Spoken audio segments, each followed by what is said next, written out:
बिस्मिल्लाहिर्रहमानिर्रहीम अस्सलाम वालेकुम। आई एम ख्वाजा मोहसिन इनाम। स्टूडेंट्स, अल्लाह ताला से दुआ है कि आप खैरियत से हों। हम डिस्कस करने जा रहे हैं how to find area of parallelogram. Students, geometry की बेस पर आपने एरिया ऑफ पैरेललोग्राम मालूम करना सीखा होगा पिछली क्लासेस के अंदर, लेकिन आज हम बात करेंगे वेक्टर्स की बेस पर। स्टूडेंट्स, दो तरह से हम area of parallelogram find out करना सीखेंगे। पहले हम सीखेंगे based on two adjacent vectors और फिर इसके बाद based on two diagonal vectors. Students, adjacent vectors किन वेक्टर्स को कहा जाएगा? यह आपके सामने पैरेललोग्राम मौजूद। क्या ये दो वेक्टर्स जो कि अपोजिट वेक्टर्स हैं, क्या ये एडजेसेंट वेक्टर्स हैं? The answer is no. ये दो वेक्टर्स भी एडजेसेंट वेक्टर्स नहीं हैं। ये दो वेक्टर्स, मैंने जहां जानबूझकर अभी डायरेक्शंस शो नहीं की, ये और ये वेक्टर्स आपस में एडजेसेंट हैं। ये और ये वेक्टर्स आपस में एडजेसेंट हैं। ये वेक्टर और ये वेक्टर आपस में एडजेसेंट हैं। ये वेक्टर और ये वेक्टर आपस में एडजेसेंट हैं। और अब मेरा सवाल यह है कि अगर आपको चार वर्टिसेस किसी पैरेललोग्राम के दिए जाएं, तो क्या यही चार वेक्टर्स ड्रॉ किए जा सकते हैं या इनके अलावा और भी कोई वेक्टर्स हैं जो आप ड्रॉ कर सकते हैं? द आंसर इज हम डायगोनल्स भी ड्रॉ कर सकते हैं। एक डायगोनल होगा यहां पर और दूसरा डायगोनल होगा यहां पर। अब इस साइड वेक्टर के साथ ये जो डायगोनल वेक्टर है ये भी एडजेसेंट वेक्टर का पेयर बनाता है। इसी साइड वेक्टर के साथ ये जो डायगोनल वेक्टर होगा ये भी एडजेसेंट वेक्टर्स का पेयर बना सकता है। इसी तरह से इस डायगोनल वेक्टर के साथ ये जो साइड है ये भी एडजेसेंट वेक्टर्स का पेयर बनाती है। इसी तरह इस डायगोनल वेक्टर के साथ ये साइड या ये साइड ये एडजेसेंट वेक्टर्स का पेयर बनता है। आपको अगर मैं इन शॉर्ट बताऊं, अगर आपके पास चार वर्टिसेस गिवन हो किसी पैरेललोग्राम के और आपने दो एडजेसेंट वेक्टर्स बनाने हों, तो स्टूडेंट्स आप एक अल्फाबेट अगर कॉमन रख लें तो दो एडजेसेंट वेक्टर्स बन जाएंगे। मिसाल के तौर पर ए बी सी डी, आपके पास एक पैरेललोग्राम है जिसके अंदर ए सी एक डायगोनल है और बी डी एक डायगोनल है। तो स्टूडेंट्स, इन छह वेक्टर्स, ये जो छह पॉसिबल वेक्टर्स हैं, इनके अंदर दो एडजेसेंट वेक्टर्स का अगर आपको पेयर बनाना है तो एक लेटर आपको कॉमन रखना है। A B A C adjacent vectors होंगे जो कि ए पर एडजेसेंट होंगे। ए बी ए डी आपके एडजेसेंट वेक्टर्स होंगे। ए बी बी सी आपके एडजेसेंट वेक्टर्स होंगे। यानी दोनों जो वेक्टर्स हैं उनके नामों के अंदर एक लेटर अगर आपको कॉमन मिल रहा है तो वो एडजेसेंट वेक्टर्स होंगे। स्टूडेंट्स, हमारी बुक में जो फार्मूला डिस्कस किया गया वो एक थ्योरम की शक्ल में है, जो थ्योरम है पेज नंबर 107 पर। थ्योरम की स्टेटमेंट है, prove that magnitude of A cross B represents area of parallelogram if A and B are two adjacent sides of a parallelogram. Students, theorem के अंदर two adjacent sides of parallelogram का जिक्र किया गया है, जबकि मैं आपको यह कह रहा हूं कि ये दो एडजेसेंट वेक्टर्स हो सकते हैं पैरेललोग्राम के अंदर, एक साइड और एक डायगोनल भी हो सकता है। स्टूडेंट्स, हम इस थ्योरम का प्रूफ इसी थ्योरम की लैंग्वेज के मुताबिक करेंगे, यानी हम ए और बी को दो adjacent sides of a vector ही कहेंगे ताकि आपका जो प्रूफ है वो बुक के मुताबिक बिल्कुल सही हो। लेकिन कंसेप्चुअली स्पीकिंग आपने याद रखना है कि वेक्टर ए और वेक्टर बी ये कोई भी दो एडजेसेंट वेक्टर्स हो सकते हैं पैरेललोग्राम के अंदर। ये दो साइड्स भी हो सकती हैं, ये एक साइड और एक डायगोनल भी हो सकता है। बस आपने याद ये रखना है कि अपोजिट जो साइड्स हैं ये एडजेसेंट्स नहीं, एडजेसेंट का पेयर नहीं बनता, ना ये एडजेसेंट का पेयर बनता है और ना ही दोनों डायगोनल्स आपस में एडजेसेंट का पेयर बनाएंगे। एक डायगोनल और एक साइड एडजेसेंट का पेयर बन जाता है। स्टूडेंट्स, अब हम इस थ्योरम का प्रूफ स्टार्ट करते हैं। इसी डायग्राम को स्टूडेंट्स हम बेस बनाएंगे, यानी ये प्रूफ का हिस्सा है ये diagram. Refer to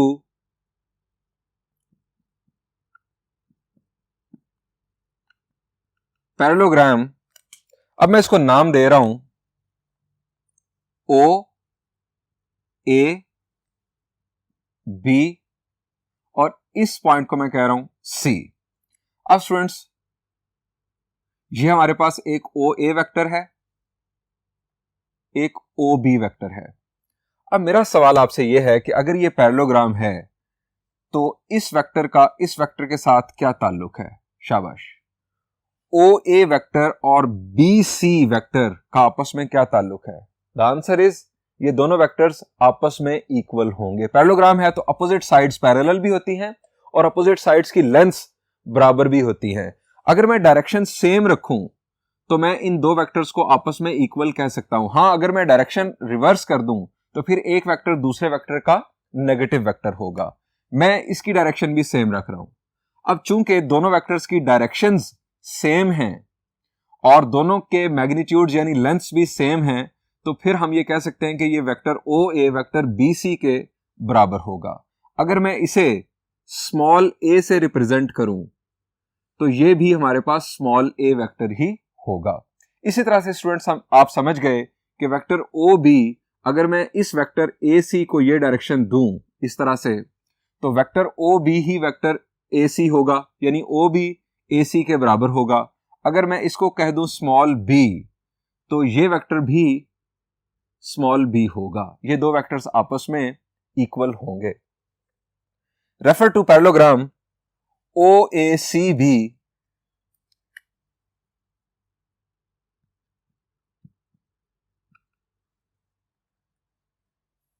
OA is equal to small a and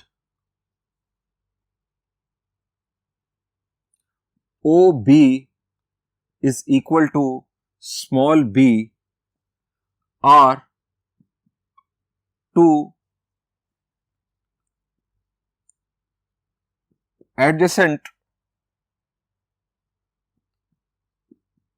vectors representing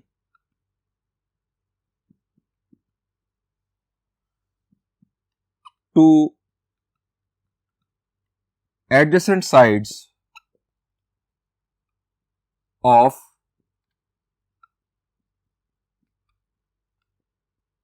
parallelogram. अब स्टूडेंट्स, हम जो फार्मूला ड्राइव करने जा रहे हैं ये फार्मूला ज्योमेट्री वाले फार्मूला पर ही बेस करता है। अब एरिया ऑफ पैरेललोग्राम का फार्मूला ज्योमेट्री की बेस पर क्या था, जरा रिकॉल करें। शाबाश। फार्मूला था base into height. Area of parallelogram is equal to base into height. अब बेस क्या है स्टूडेंट्स? आप अगर फर्ज करें मैं इस साइड को अगर मैं बेस मानता हूं, ये स्टूडेंट साइड बेस अगर मैं मानता हूं, तो हाइट, अब हाइट ये इस वेक्टर की लेंथ नहीं होगी क्योंकि ये तो स्लैंट हाइट है, ये तो यानी एक सर्टेन एंगल पर है, ये 90 डिग्रीज पर नहीं है। मैंने ये जो आपके सामने जो पैरेललोग्राम बनाई इसमें ये जो एंगल है दिस इज नॉट 90, ये एंगल थीटा ये 90 नहीं है। सो इस वेक्टर ओ बी की लेंथ जो है ये हाइट ऑफ द पैरेललोग्राम नहीं है। हाइट ऑफ द पैरेललोग्राम कैसे आएगी? आप यहां से पॉइंट बी से परपेंडिकुलर ड्रॉप करेंगे। मैं इसे रेड कलर में ड्रॉप करता हूं।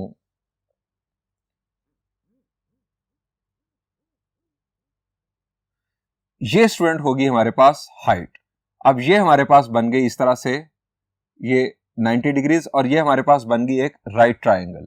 इसी तरह से स्टूडेंट्स यही हाइट हम मालूम कर सकते हैं यहां पर भी। अगर मैं यहां से परपेंडिकुलर ड्रॉप कर दूं इस वेक्टर की एक्सटेंशन पर, तो स्टूडेंट्स यही हाइट यहां पर भी मालूम की जा सकती है और ये जो एंगल थीटा है ये यहां पर मौजूद है। वेक्टर ए और वेक्टर बी के दरमियान एंगल थीटा, वेक्टर ये हमारे पास ए और वेक्टर बी के दरमियान एंगल थीटा, यानी ये है एच जो है हम या तो यहां से मालूम कर लें, यहां से बात एक ही है, हम जैसे मर्जी मालूम कर लें। अब स्टूडेंट्स बात आगे बढ़ाते हैं। हम यहां पर जिक्र करेंगे एंगल बिटवीन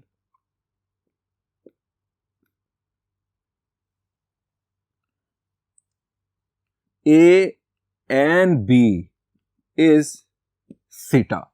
ये डायग्राम में हमने शो कर दिया। अब बढ़ते हैं नेक्स्ट बोर्ड पर और ज्योमेट्री वाले फार्मूला का जिक्र करते हैं और उसमें वैल्यूज पुट करते हैं।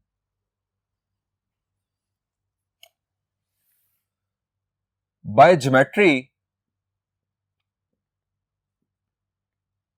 We know that area of parallelogram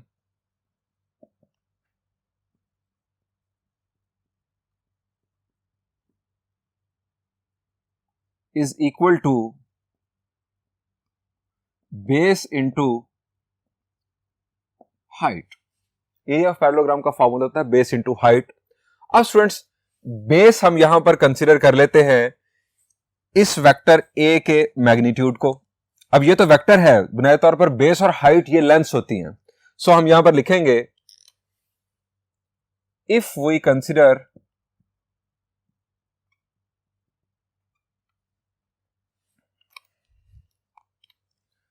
base is equal to vector A का मैग्नीट्यूड, देन हाइट क्या होगी? Height is equal to H. अब स्टूडेंट्स ये एच की वैल्यू हमें यहां से इवेल्युएट करनी है, कैलकुलेट करनी है। स्टूडेंट्स ये आपके सामने एक राइट ट्रायंगल। अब राइट ट्रायंगल में हमने एच की वैल्यू कैलकुलेट करनी है। हमारे पास है थीटा और हमारे पास है मैग्नीट्यूड ऑफ बी। हम वेक्टर बी का मैग्नीट्यूड मालूम कर सकते हैं। स्टूडेंट्स हमें हाइट मालूम करनी है। स्टूडेंट्स ये है राइट ट्रायंगल।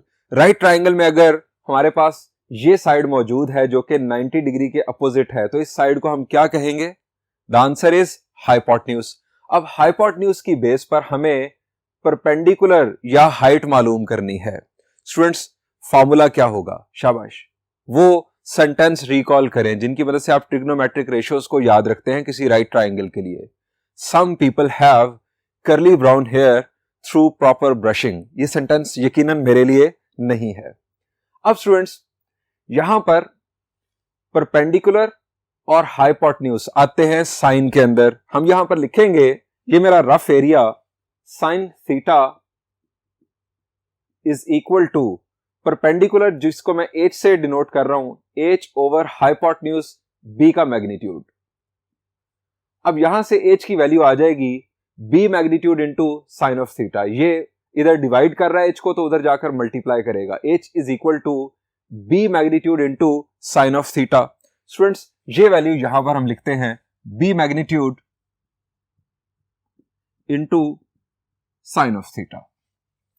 अब स्टूडेंट्स ये हमारे पास एच की वैल्यू। अच्छा यहां पर भी यही होना था। यहां पर अगर आप देखें तो परपेंडिकुलर ये 90 डिग्रीज के अपोजिट साइड ये हाइपोटेन्यूज, यहां से भी आपके पास ये एग्जैक्टली वही राइट ट्रायंगल है, बिल्कुल वैसे ही। यहां से भी एच की वैल्यू आपके पास वही आनी थी, sine theta is equal to H over B magnitude, और एच की value B magnitude into sine of theta. अब स्टूडेंट्स ये दोनों वैल्यूज हम पुट कर देते हैं इसके अंदर, जो हमने फॉर्मूला लिखा ज्योमेट्री की बुनियाद पर। इसको मैं यहां पर इसका वैसे जिक्र कर देता हूं, putting these values in formula. नाम नहीं दे रहे हम, putting these values in above mentioned formula।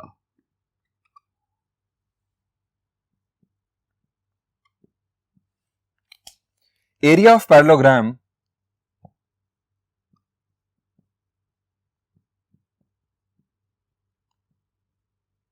is equal to a magnitude into b magnitude। अब ये मल्टीप्लीकेशन का साइन है, यहां पर क्रॉस प्रोडक्ट नहीं हो रहा। उसकी वजह क्या है? क्रॉस प्रोडक्ट स्टूडेंट्स दो वेक्टर्स के दरमियान होता है। अगर ये मैंने क्रॉस का साइन दिया है तो दोनों जानिब दोनों वेक्टर्स होने चाहिए। क्रॉस प्रोडक्ट दो वेक्टर्स के दरमियान होता है, जबकि ये भी स्केलर क्वांटिटी है, ये भी वेक्टर का मैग्नीट्यूड है, ये भी वेक्टर का मैग्नीट्यूड है, इनटू साइन ऑफ थीटा। ये हमारे पास बेस की वैल्यू, ये हमारे पास हाइट की वैल्यू, बेस इंटू हाइट। अब students A magnitude into B magnitude into sine of theta, ये स्टूडेंट्स क्या होता है? शाबाश, ये होता है ए क्रॉस बी का मैग्नीट्यूड। क्यों? क्योंकि ए क्रॉस बी हमारे पास क्या होता है? A magnitude into B magnitude into sine of theta N hat. अब स्टूडेंट्स अगर हम मैग्नीट्यूड अप्लाई कर दें, इस वेक्टर का मैग्नीट्यूड ले लें, तो एन जो हैट है उसका मैग्नीट्यूड तो 1 होता है। सो हमारे पास बाकी जो बचता है वो बचता है A magnitude into B magnitude into sine theta. तो स्टूडेंट्स हम इसे लिख सकते हैं एरिया ऑफ पैरेललोग्राम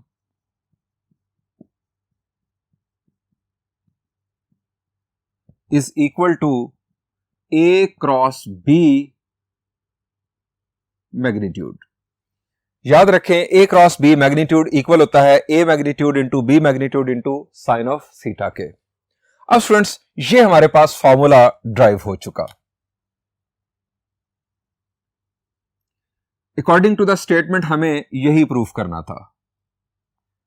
अब स्टूडेंट्स इस थ्योरम के अंदर हमें कहा गया था कि जो वेक्टर ए है और वेक्टर बी है ये पैरेललोग्राम के दो साइड्स को, दो एडजेसेंट साइड्स को रिप्रेजेंट कर रहे हैं। स्टूडेंट्स मैंने आपको ये कहा कि ये पैरेललोग्राम के दो एडजेसेंट वेक्टर्स हो सकते हैं, इनमें एक साइड और एक डायगोनल भी हो सकता है, यानी वेक्टर ए एक साइड होगा और वेक्टर बी एक डायगोनल भी हो सकता है। अब ये कैसे मुमकिन है? स्टूडेंट्स यही जो हाइट है, ये हाइट मैं डायगोनल की बेस पर भी मालूम कर सकता हूं। स्टूडेंट्स अगर हम यहां पर एक डायगोनल ड्रॉ करें, ये diagonal students A B diagonal जो होगा ये मैं ड्रॉ कर रहा हूं। अगर हम ये डायगोनल ड्रॉ करें, मैं पिछले बोर्ड पर जाकर आसानी से इस डायगोनल को ड्रॉ करता हूं। स्टूडेंट्स एक डायगोनल हम यहां पर ड्रॉ कर सकते हैं और एक डायगोनल हम ये ड्रॉ कर सकते हैं। अब स्टूडेंट्स इस हाइट की अगर हम बात करें तो ये जो हाइट है हम इस डायगोनल की मदद से भी मालूम कर सकते हैं। यहां पर राइट ट्रायंगल हमारे पास बन जाती है, ये राइट ट्रायंगल हमारे पास बन जाती है। अब बेस हमारी वही है जो वेक्टर ए का मैग्नीट्यूड है। हमारे पास ये एंगल, अगर मैं इस एंगल को कह दूं अल्फा, तो स्टूडेंट्स यहां से हमारे पास ये हाइट कैलकुलेट हो सकती है इस वेक्टर की बेस पर। अगर मैं इस वेक्टर को फर्ज करें मैं वेक्टर डी कह देता हूं, अगर मैं इस वेक्टर को वेक्टर डी कह दूं तो स्टूडेंट्स हमारे पास जो एच की वैल्यू होगी that will be H is equal to, ये अगेन मेरा रफ एरिया, ये अगेन मेरा रफ एरिया। अब मैं प्रूफ अपना कंप्लीट कर चुका हूं। अब मैं आपको इजाफी तौर पर बता रहा हूं कि ए और बी लाजमी नहीं है कि ये पैरेललोग्राम के दो साइड्स वेक्टर हों, एक साइड वेक्टर और एक डायगोनल वेक्टर भी हो सकता है। H will be equal to, अगर ये हमारे पास वेक्टर D हो तो D magnitude into sine of alpha. अब स्टूडेंट्स ये जब H की वैल्यू हम वहां पर पुट करेंगे तो हमारे पास ये बन जाएगा A मैग्नीट्यूड बेस की value, D magnitude sine of alpha, ये हमारे पास हाइट की वैल्यू होगी।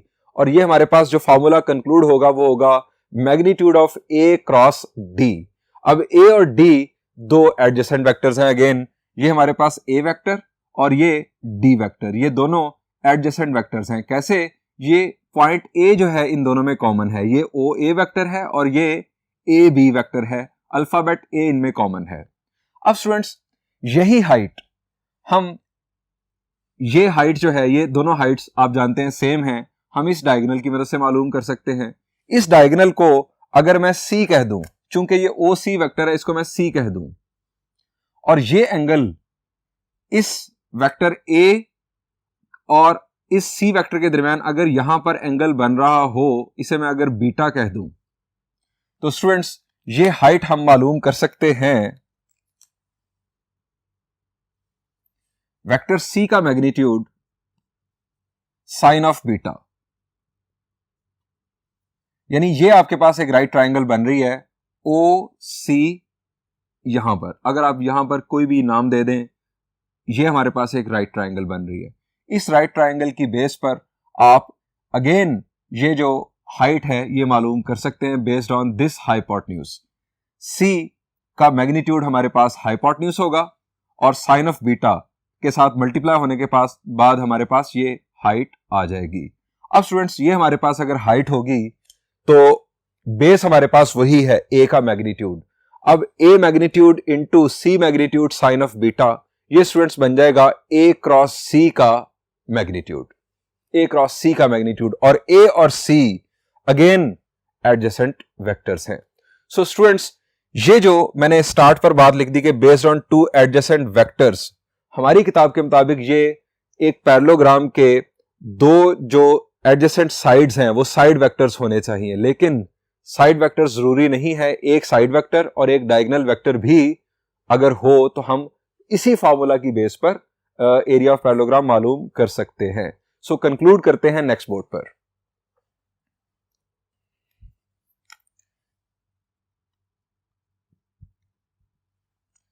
ये जितनी मैंने अभी इजाफी कंस्ट्रक्शन की डायगोनल्स के लिए, आपने इस थ्योरम के प्रूफ के लिए ये हरगिज नहीं करनी। जो मैंने पहले थ्योरम का प्रूफ यहां तक एंड किया, आप वही थ्योरम का प्रूफ करेंगे। लेकिन मैंने आपका कॉन्सेप्ट फर्दर क्लियर कर दिया कि ए और बी का साइड वेक्टर होना जरूरी नहीं है, एक साइड और एक डायगोनल भी हो सकता है। Note, A and B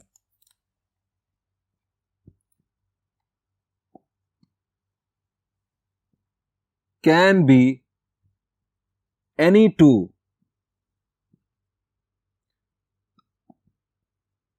adjacent vectors of a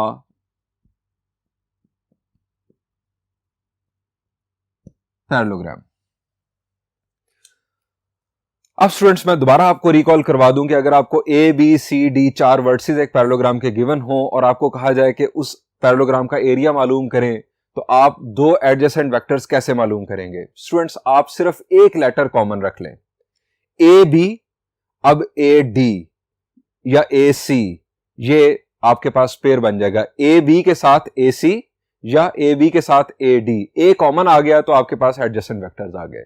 आपने एक अल्फाबेट कॉमन रखना है।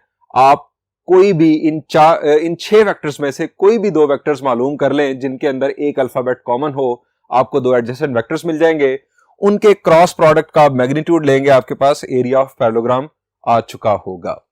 अब स्टूडेंट्स हम बात आगे बढ़ाते हैं। हम बात करते हैं कि अगर हमें डायगोनल वेक्टर्स गिवन हो, सिर्फ डायगोनल वेक्टर्स गिवन हो, हमें वर्टिसेस का जिक्र ना किया जाए हमारे सामने, हमें कहा जाए कि ये 2 डायगोनल वेक्टर्स हैं, तो डायगोनल वेक्टर्स की बुनियाद पर हम एरिया ऑफ पैरेललोग्राम कैसे मालूम कर सकते हैं? बढ़ते हैं नेक्स्ट बोर्ड पर।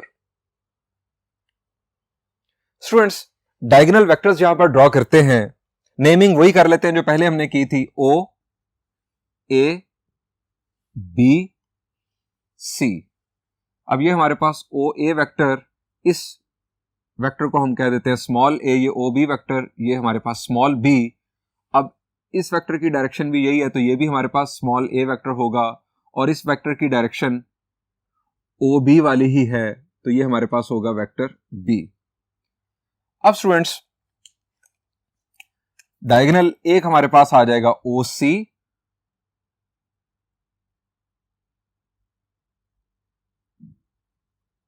ये हमारे पास एक डायगोनल, इसको स्टूडेंट्स हम नाम दे देते हैं D1 का, इस D1 वेक्टर, और दूसरा स्टूडेंट्स हम यहां पर ड्रॉ कर लेते हैं,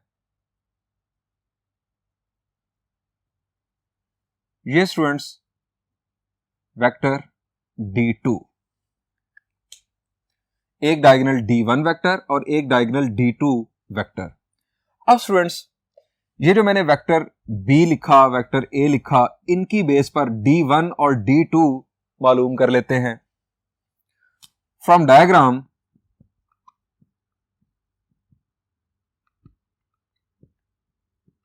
वी हैव, सबसे पहले बात करते हैं D1 की।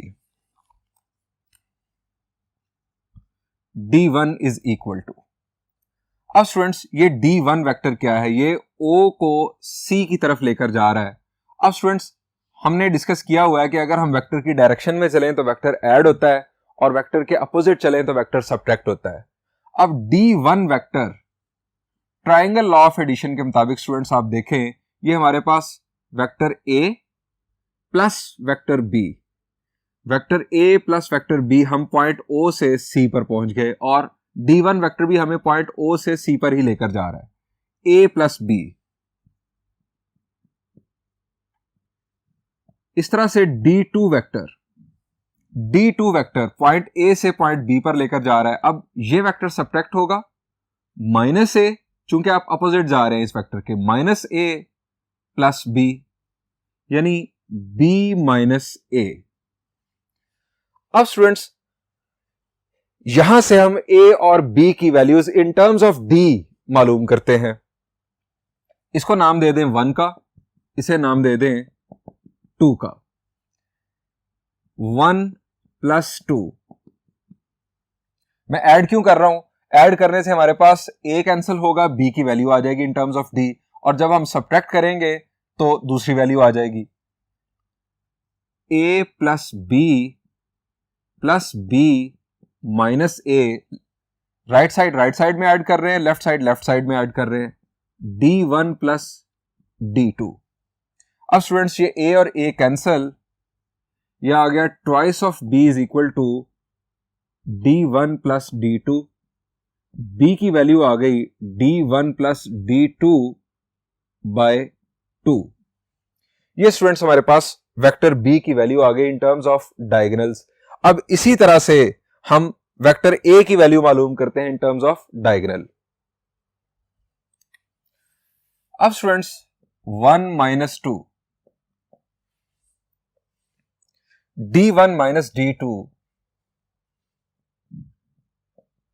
Is equal to A plus B, ये भी वेक्टर्स है। यहां पर वेक्टर सिंबल मैं लगाना भूल गया, ये भी इसी तरह से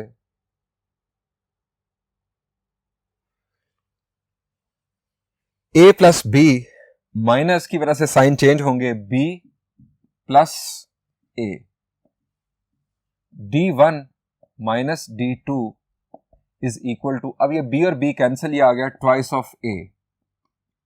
ए will be equal to D1 minus D2 divided by 2। ये स्टूडेंट आ गया हमारे पास वेक्टर ए। अब स्टूडेंट्स हमने थ्योरम के अंदर फॉर्मूला क्या ड्राइव किया? हम जानते हैं since area of parallelogram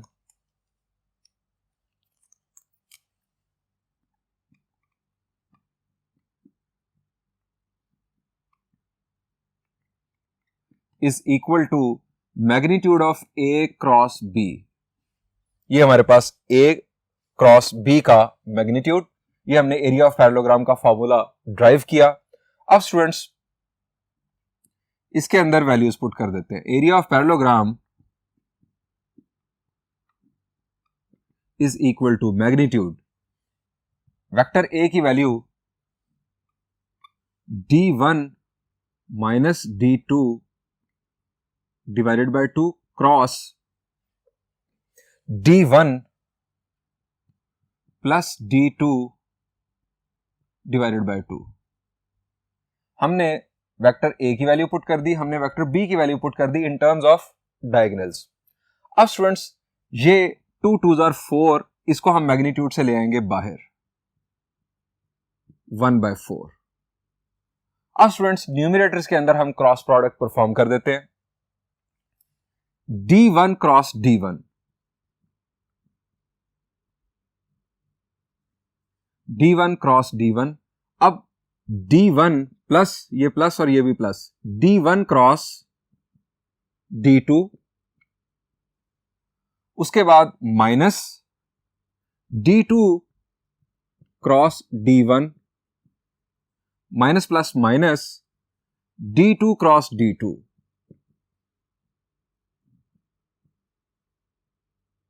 magnitude. अब स्टूडेंट्स सेम वेक्टर्स का क्रॉस प्रोडक्ट नल वेक्टर होता है। यहां से नल वेक्टर आ गया, यहां से नल वेक्टर आ गया, D2 क्रॉस D2, ये भी नल वेक्टर, ये भी नल वेक्टर, ऐड सब्ट्रैक्ट हो कोई फर्क नहीं पड़ता, फारिग। अब स्टूडेंट्स यहां पर है D1 क्रॉस D2, यहां पर है D2 क्रॉस D1। अगर क्रॉस प्रोडक्ट की में अगर हम वेक्टर्स की जगह बदलें तो क्या होता है? द आंसर इज एक नेगेटिव साइन आ जाता है, क्योंकि वेक्टर्स का जो क्रॉस प्रोडक्ट है ये कम्यूटेटिव नहीं होता। A cross B is equal to minus B cross A। So जब मैं इन दोनों की जगह बदलूंगा एक और माइनस साइन आएगा, माइनस माइनस हो जाएगा प्लस, यानी 1/4। ये तो नल वेक्टर हुआ, नल वेक्टर ऐड हुआ, फारिग, ये भी नल वेक्टर सब्ट्रैक्ट हुआ, फारिग। D1 क्रॉस D2 प्लस, अब इन दोनों की जगह बदली, माइनस माइनस हो गया प्लस, D1 क्रॉस D2। ये दोनों वेक्टर्स हैं। 1/4 अब स्टूडेंट्स ये दोनों सेम वेक्टर्स हैं, ये हो गया twice of d1 cross d2। ये जो फॉर्मूला मैं ड्राइव कर रहा हूं ये हमारी बुक में इसका प्रूफ नहीं है, लेकिन जुल्म ये है कि हमारी एक्सरसाइज के अंदर जो प्रॉब्लम दिया गया है वहां पर डायगोनल्स गिवन है और हमें ये फॉर्मूला यूज करने की जरूरत है। अब स्टूडेंट्स ये 2 बाहर आएगा, इस 4 को कैंसिल करेगा, ये बन जाएगा फाइनली हमारे पास formula area of parallelogram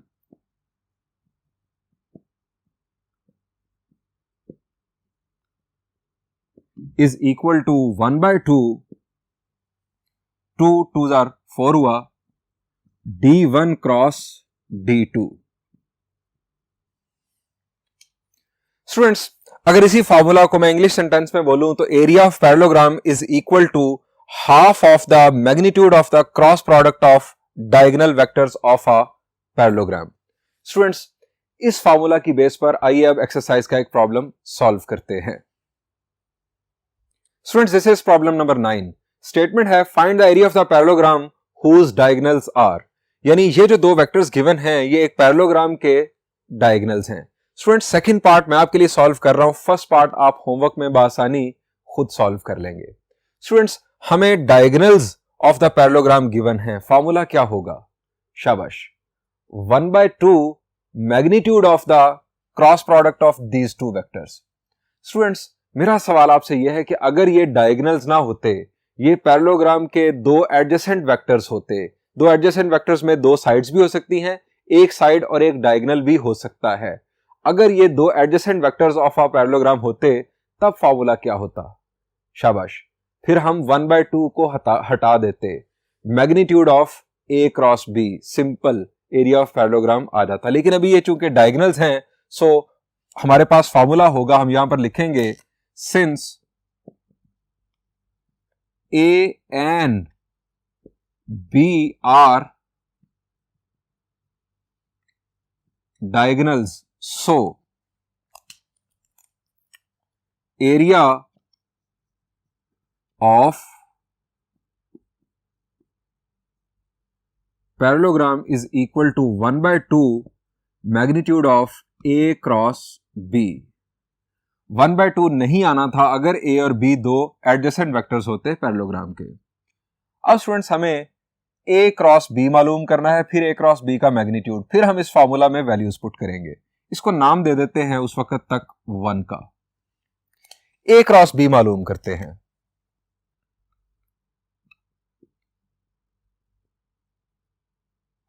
A cross B के लिए जानते हैं कि हम डिटर्मिनेंट फॉर्मूला यूज करते हैं I J K, 3 2 - 2,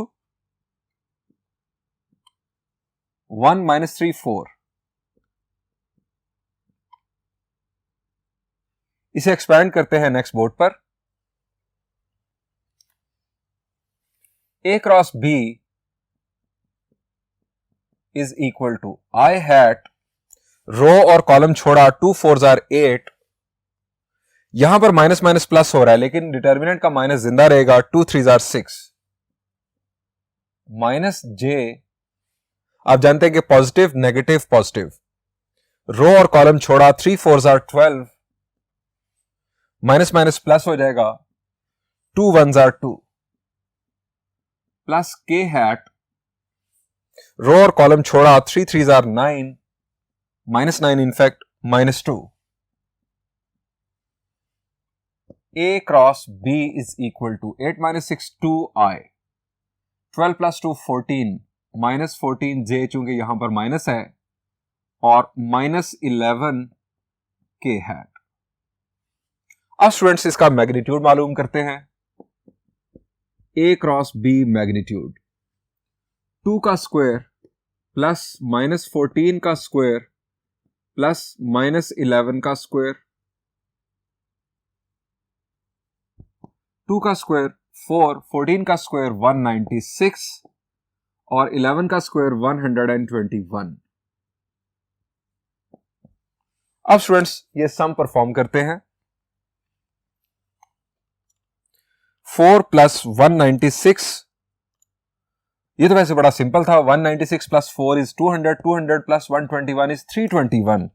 square root of 321 देख लेते हैं कि अगर सिंप्लीफाई होता है स्टूडेंट्स, इसकी फर्दर सिंप्लीफिकेशन पॉसिबल नहीं है। Square root of 321 A cross B magnitude.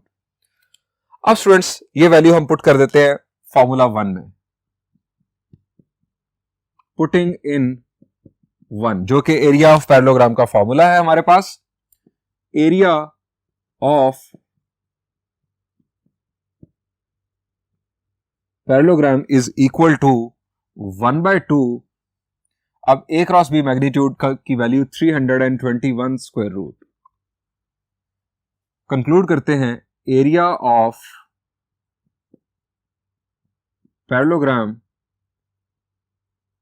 Is equal to square root of 321/2 square units.